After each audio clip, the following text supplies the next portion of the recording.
It was a hot afternoon in Ouagadougou, Burkina Faso, and Ibrahim Traoré, the young president of Burkina Faso, was in his official car, driven by a chauffeur, after a meeting in the city center. Despite his position, he preferred to keep a certain simplicity in his movements, avoiding extravagant convoys whenever possible. Traffic was slower than usual, and the car came to a stop at a busy traffic light. As they waited for the light to change, a small, fragile silhouette appeared at the window. It was a little girl, no older than 8, wearing tattered clothes and a timid smile on her face. She was carrying a makeshift tray filled with packets of peanuts and candies. "Please, sir," she said, her voice barely audible amidst the noise of the surrounding vehicles. "Would you buy something?" At first, Traoré's security guards attempted to politely move the girl away, as they had done in similar situations to protect the president. But Traoré raised his hand, signaling them to let her approach. He lowered the window and looked directly at the young girl, noticing the glimmer of hope in her eyes, despite her difficult circumstances. "How much does it cost?" he asked gently. 50 francs, sir," the girl replied, handing him a small packet of peanuts. Traoré pulled out some bills from his wallet and handed her much more than the asking price. Before she could thank him, he did something unexpected. He asked the driver to turn into the next quiet street and instructed him to bring the girl along. The security agents hesitated for a moment, but they knew better than to question Traoré's decisions when he acted with such resolve.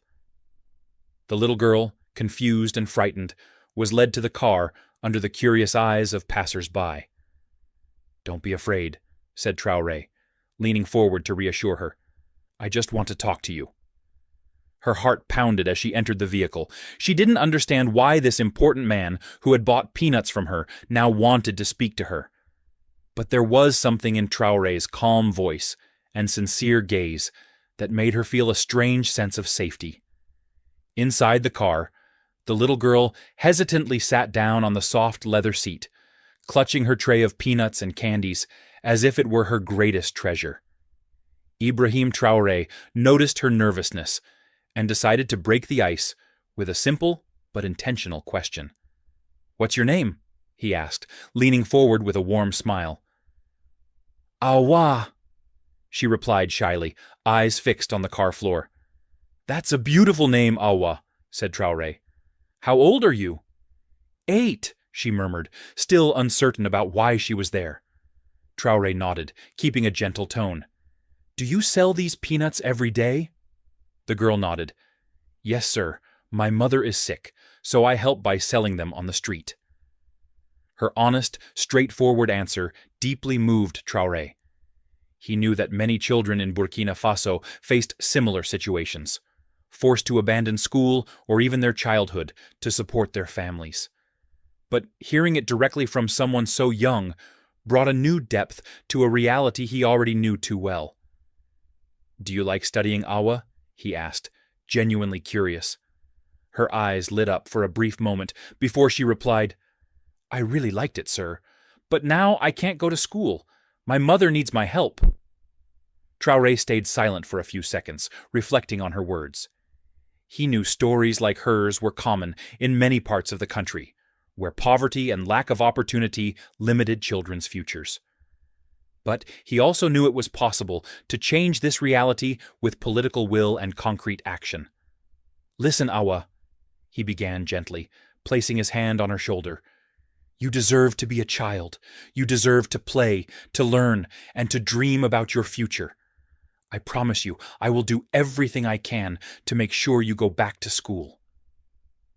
Awa looked at him with disbelief.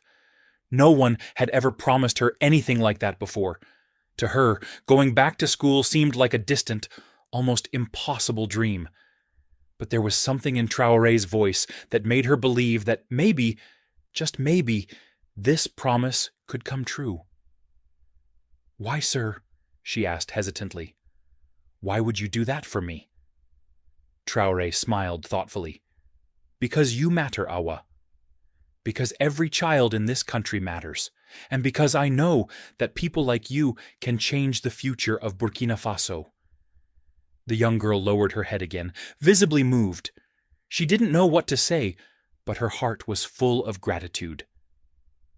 After a few more minutes of quiet conversation, Traoré asked the driver to return to the spot where they had found Awa.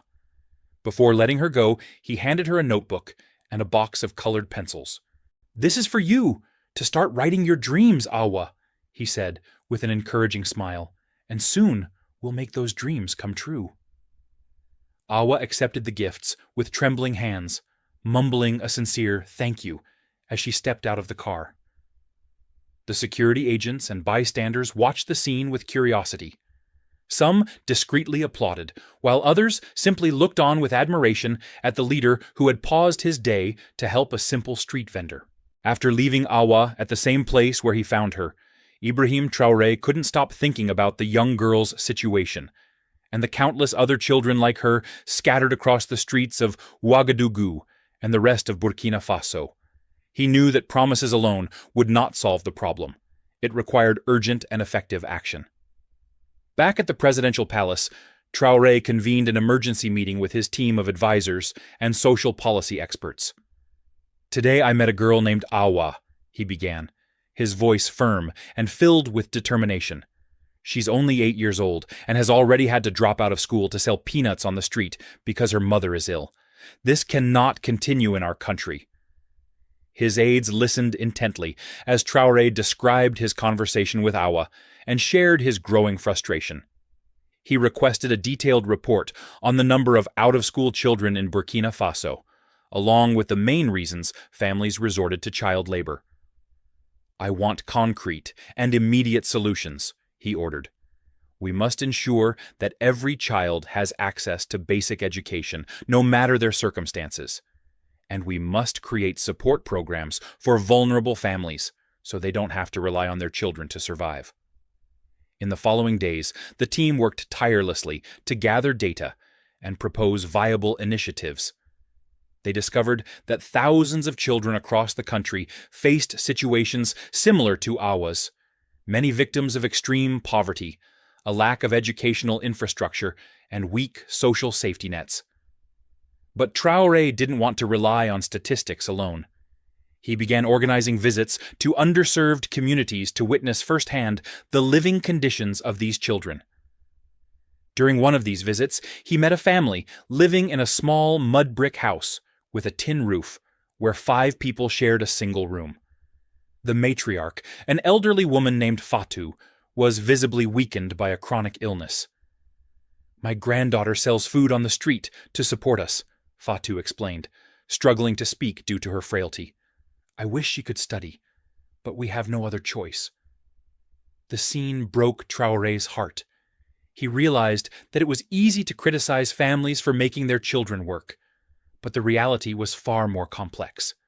These people had no alternatives and fought daily for survival. During the investigation, Traoré also received alarming reports about the dangers street children faced. Many had been victims of exploitation, abuse, and violence. Others had fallen into illegal activities like drug trafficking or theft due to a lack of legitimate income options. Determined to change this reality, Traoré tasked his team with designing an emergency plan that would provide immediate aid to vulnerable families while laying a foundation for long-term solutions. The plan included distributing food baskets, offering free medical care to sick parents, and establishing temporary shelters for children without a safe place to sleep. At the same time, Traoré began seeking support from international organizations and NGOs. He understood that solving such a widespread issue would require collaboration and resources beyond what Burkina Faso could provide alone. These efforts quickly gained attention. Several global entities pledged their support, and while work continued behind the scenes, Traoré's mind often returned to Awa. She had become the symbol of the countless children whose futures were being stolen by poverty and neglect. He was determined to ensure that her story, and those like hers, would have a happy ending. Just a few days after the encounter at the traffic light, Ibrahim Traoré decided to personally oversee the implementation of the measures intended to help children like Awa. He knew promises had to be followed by concrete action, and he wanted to make sure that the young girl who had touched his heart received the support she needed. He returned to the neighborhood where he had met Awa, this time accompanied by a team of social workers and volunteers. They brought basic food baskets, hygiene kits, and school supplies to distribute to the region's most vulnerable families. At Awa's home, they found her mother, Fatou, still weakened by illness, but visibly moved to see the president at her doorstep. "Sir, I don't know what to say," Fatou murmured, tears in her eyes. "I never imagined someone like you would come here." "You don't have to say anything," Traoré replied gently. "We're here to help. You and Awa deserve a better life." Awa, who had been sitting in the corner of the room sketching in the notebook Traoré had given her, timidly stood up upon seeing him. Her eyes sparkled with joy when she recognized the man who had promised to change her life. "I brought you something, Awa," he said, handing her a new school uniform and a backpack filled with supplies. "It's for when you return to school." The young girl clutched the items tightly, unable to hold back her tears. Her mother wept as well, but with relief and gratitude. She knew this was a unique opportunity for her daughter to have a future different from her own. In addition to the gifts, Traoré explained that Awa would be included in a special government program to reintegrate out-of-school children. The program offered free transportation, meals at school, and psychological support for students facing emotional or learning difficulties, to ensure that families like Awa's didn't remain financially dependent on their children. The government also launched a cash transfer initiative, providing small monthly stipends to parents or guardians who kept their children in school. "You only have one thing to do, Awa," said Traoré, crouching down to her level. "Promise me you'll study hard and follow your dreams." "I promise, sir," she replied with a radiant smile. In the months that followed, Awa returned to school, and her transformation was remarkable. She quickly stood out among her peers, showing a special talent for mathematics and art. Her teacher, impressed by her dedication, wrote a letter to Traoré's office to commend the young girl's progress. "Awa is an inspiration to us all," the letter read. "She proves that when we give children the opportunity to learn, they can surprise the world." Traoré was deeply moved by these words. He realized that Awa wasn't just a beneficiary of his policies. She was living proof of the impact these initiatives could have. Ibrahim Traoré sat in his office late one evening, the lights of Ouagadougou twinkling in the distance. He held the teacher's letter about Awa in his hands, reading it again with a quiet smile. It reminded him why he had entered politics in the first place. Not for power, but for people like Awa. But the fight was far from over. While the government's new initiatives were helping thousands of children, the root causes of child labor, poverty, lack of access to health care, and underfunded schools still loomed large across Burkina Faso. Traoré knew that lasting change would require structural reform and long-term commitment. He called for another national address to speak directly to the people. On the night of the broadcast, citizens from every corner of the country gathered around radios and televisions. His voice echoed with determination. "Brothers and sisters of Burkina Faso, our children are our future. We cannot allow poverty to rob them of their dreams. The story of Awa is not just one story, it is the story of thousands. Today, I renew my vow. No child should be on the streets when they should be in school. And no family should have to choose between medicine and education." The speech sparked a wave of national support. Civil society groups, faith leaders, youth organizations, and even private businesses pledged to do their part. Community centers started after-school programs. Local businesses offered internships and training for older youths. Teachers volunteered to tutor children who had fallen behind. Traoré's administration also introduced new reforms, increased funding for rural schools, including the hiring of more teachers, mobile health clinics to serve poor communities, partnerships with international donors to build more classrooms, and provide learning materials. But with every success came new challenges. Some critics accused Traoré of dreaming too big. Others worried about corruption and whether the funds would reach the people who needed them most. Traoré responded by increasing transparency, launching a public website to track every dollar spent on child welfare and education projects. He even visited schools unannounced to speak with students and teachers directly. One day, during a surprise visit to a school in the outskirts of Bobo Dioulasso, he found a girl sketching a tree in her notebook. "Awa?" he asked, stunned. She looked up and grinned. "Yes, Mr. President, I'm learning about ecosystems today." They both laughed. Awa had grown. Her eyes were still bright, but now filled with confidence. Her teacher explained that Awa had become a leader among her peers, helping other students catch up and stay motivated.